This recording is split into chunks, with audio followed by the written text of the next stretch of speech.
Hey everybody, it is late at night and I am Norman. Welcome to the 14th episode of my 30 Watches in 30 Days challenge. Tonight we're looking at the one Enicar that I own. Enicars are so great looking, and this watch is no exception. So let's flip the camera around and check it out.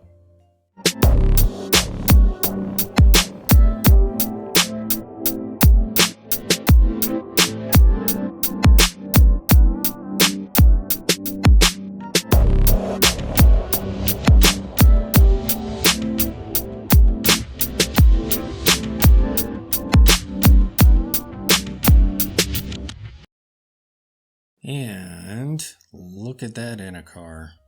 When I got this one, I had been eyeing this brand for a while, but was just waiting for the right piece at the right price. And when this one came through, I had to go for it. Prior to this, I actually did order another one, but it never showed up. It got lost somewhere in the mail, so I had to get a refund and wait a little bit longer. And it was worth it. This is a great watch. What's so cool about this watch is you'll notice that it's brushed all around here. And then the bezel here is polished. So it's kind of a tooly watch disguised as a dress watch. And it feels really solid, especially for a vintage piece that's dressier like this. It has a little bit of heft to it. And the bezel and crystal combination there is super cool. Super utilitarian lugs on there. The crown is in good shape.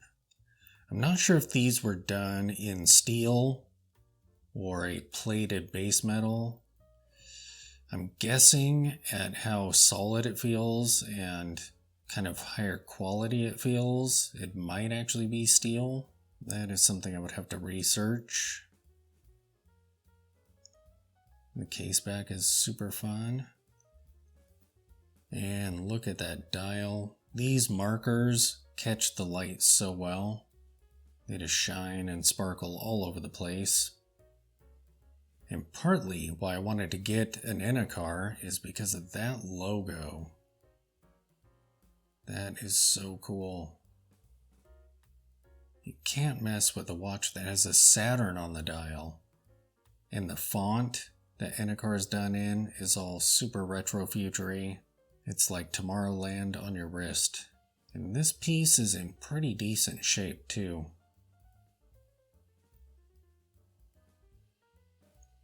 There's no major marks on there. You can see a little bit on this edge, this really sharp edge here. And that's going to happen, but you generally don't notice that. Unless it's being scrutinized up close in front of a camera. The crystal is fun. It's kind of a subtly box crystal, but it really kind of enhances that dial.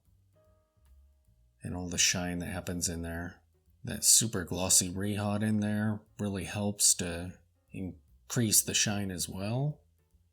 And all of that helps to further hide the tooliness of this case here. So this would be a great everyday wear watch.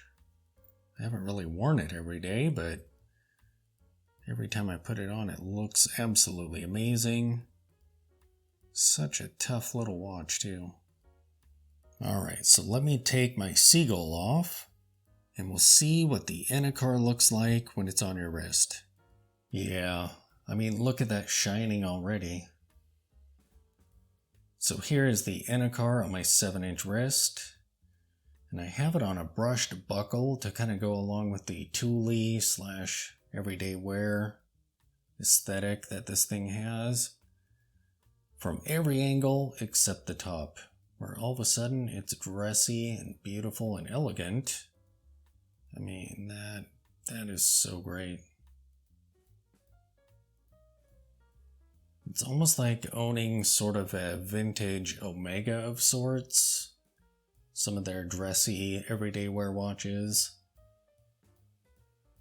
I think some of their old DeVille variants were kind of similar to this in a way. Enicar really isn't terrible price-wise. They're not a brand like IWC where all their vintage pieces are going to be going for around $1,000. Vintage Certinas and Omegas and a couple other brands are always going to be asking somewhere around $1,000 and up. But these you can still find for cheaper. I've heard that there are a lot of them that are kind of Franken watches. I think out of India primarily.